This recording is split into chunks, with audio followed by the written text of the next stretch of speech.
Hello, welcome to the Monday meditation for today, the 20th of April. I often get asked whether I've always been religious, whether I come from a family who went to church, or whether later on I came to find out about Christianity and decided myself. But the answer is both, really. I've been going to church for years, for as long as I can remember. But when I went to university, I decided that I was going to keep going. Some people at school in the 5 years that I've been here have decided to become Christians.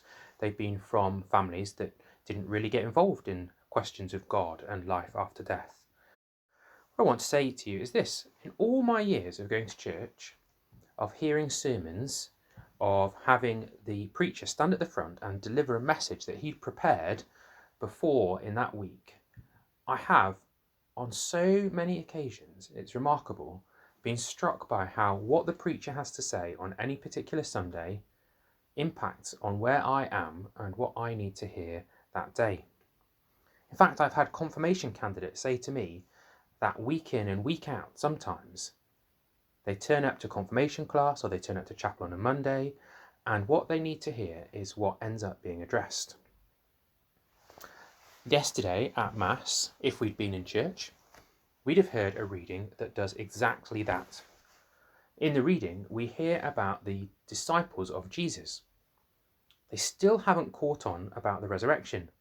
They're petrified because their leader, the one who had upset the Romans and upset the Jewish authorities, had been crucified, had been killed, had been tortured to death for his trouble.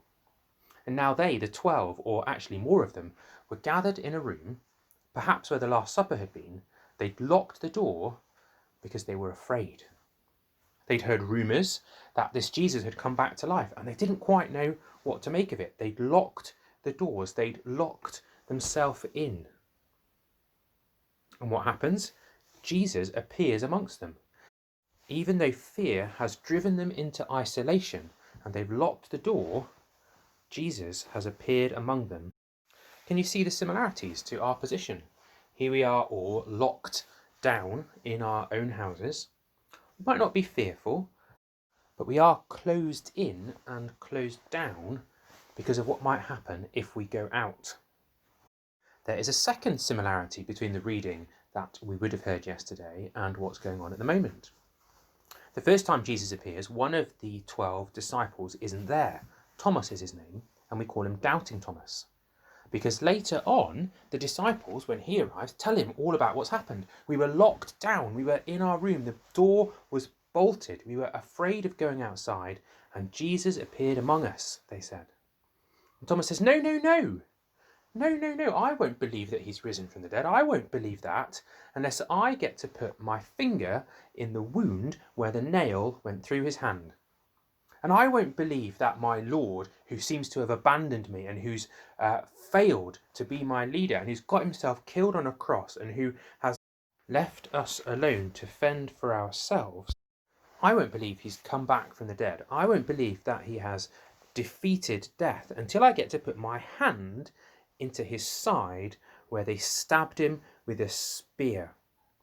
I just won't believe. Until I heard that reading this year, I've heard it lots of times, I didn't hear the anger in Thomas's voice. He'd missed out on an opportunity to see Jesus. And now he wasn't going to let people convince him what had happened. He was going to set his terms and his parameters and his ideas about when and how and whether he should believe that this thing had happened. He was getting angry and he was laying down the law. What I want us to do today is to just notice how the themes that come out of this Bible passage resonate with the themes that are going on in our lives at the moment. Number one, we are behind locked doors. Number two, there is a climate of fear. Number three, we feel that we are missing out on many opportunities. And number four, for many of us, these circumstances will be producing anger. We have had control taken away from us, and somehow we want to get it back, and often that is expressed as anger. Often a mistake we make about religion is that it doesn't come to us, we have to come to it. Every Monday at college, we file into chapel and we sit and I talk to you and we say some prayers. We go to chapel where God will meet us, we seem to think. And yet, when we celebrate a Eucharist in that chapel, something rather profound happens, doesn't it? We make a very small movement from our classrooms or from our houses into the chapel, but God makes an extraordinary movement.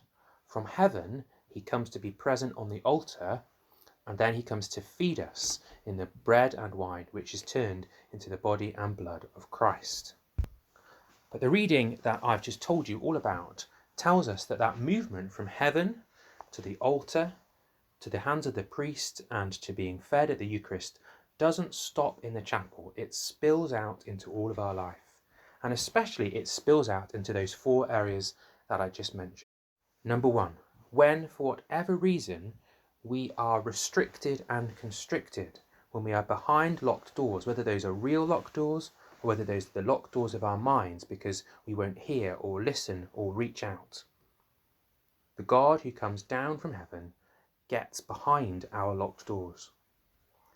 Number 2, the God who comes down from heaven gets behind and comes through our fear. We might be afraid of the world. We might be backing away. We might be frozen like an animal, like a rabbit in a head.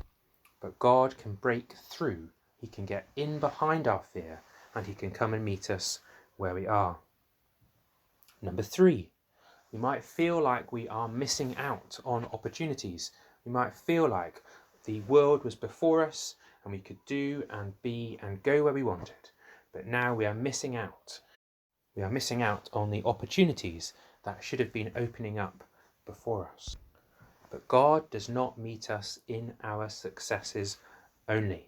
He does not come to us as a kind of well done, as a clap and a cheer to say, well done, you've done it. Rather, he comes in the quietness and the emptiness and the silence that follows a disappointment. Number 4, God does not get pushed away when we get angry. Thomas was out of control. He'd missed out on an amazing experience. He'd missed out on the possibility of meeting his Lord, his Master, and his God. He was angry and he was trying to control the situation himself, and the disciples probably fell back away from this outpouring of emotion. When we get angry, we push people away, don't we? But God, Jesus, didn't get pushed away. Rather, he appeared to Thomas. He offered Thomas his hands and his side, and he said, Thomas, here I am. Put your finger in my hand, put your hand in my side, and see that I am risen. And in that moment, Thomas didn't only get the experience that the other disciples had had, he got more. Because as he reached out and as he saw his Lord there, he made the amazing discovery that not only was Jesus a rescuer, an anointed leader, but he was, in the words that come from the gospel, my Lord and my God. So what we learn from this remarkable reading is that God doesn't just make do with our difficult circumstances. He doesn't just put up with our isolation, our fear, our disappointment and our anger. No, just like Thomas made an amazing discovery, we can make profound progress. Amen.